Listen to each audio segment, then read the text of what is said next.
ఈ వీడియోలో మనం పైథాగరస్ సిద్ధాంతం మీద కొన్ని ఉదాహరణలు చేద్దాము. ప్రశ్న: 6 మీటర్లు మరియు 11 మీటర్ల పొడవు గల స్తంభాలు ఒక చదునైన నేలపై ఉన్నాయి.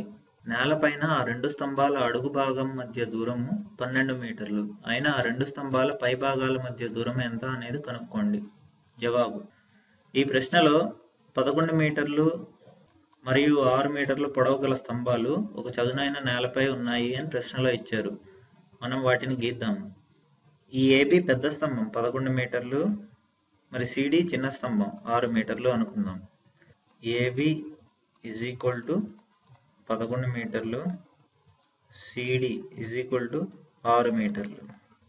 ఆ రెండు స్తంభాల అడుగు భాగముల మధ్య దూరం 12 మీటర్లు అని ప్రశ్నలో ఇచ్చారు. ఇప్పుడు మనం దాన్ని గీద్దాము. ఇప్పుడు సిబి అనేది రెండు స్తంభాల మధ్య దూరం అవుతుంది. అది 12 మీటర్లు అని ఇచ్చారు. సిబి ఈజ్ ఈక్వల్ టు 12 మీటర్లు. ఇప్పుడు మనం కనుక్కోవాల్సింది ఏడి, అంటే రెండు స్తంభాల పై భాగాల మధ్య దూరం. ఇప్పుడు ఇక్కడ డిఈ అనే రేఖ సిబికి సమాంతరంగా ఉంది. అది కూడా 12 మీటర్లు అవుతుంది, ఎందుకంటే అది కూడా స్తంభాల మధ్య దూరం. అంటే డిఈ ఈజ్ ఈక్వల్ టు 12 మీటర్లు. ఇక్కడ ఏబి అంటే ఎంత?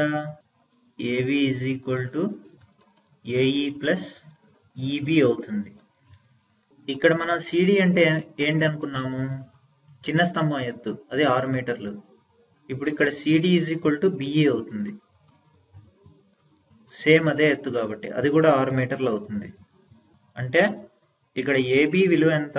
11 మీటర్లు, పెద్ద స్తంభం ఎత్తు. ఏఈ విలువ మనకి తెలియదు. ప్లస్ ఈబి విలువ అంటే 6 మీటర్లు ప్లస్ 6.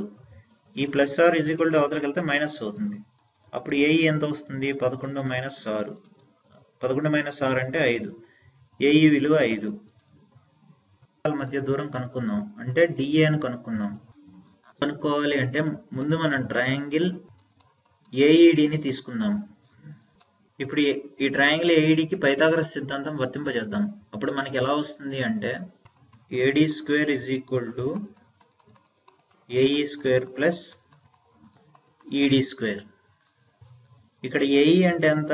5. డిఈ అంటే ఎంత? 12. అప్పుడు AD square is equal to 5 square plus 12 square. 5 square అంటే 5 ఇంటూ 5 అంటే 25. ప్లస్ 12 స్క్వేర్ అంటే 12 ఇంటూ 12 అంటే 144. AD square is equal to, అప్పుడు AD square is equal to 144 plus 25 ఎంత? 169.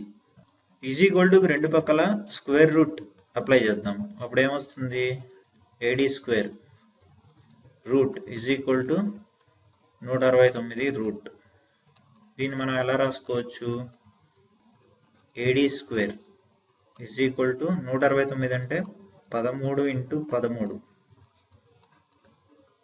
అంటే AD square root is equal to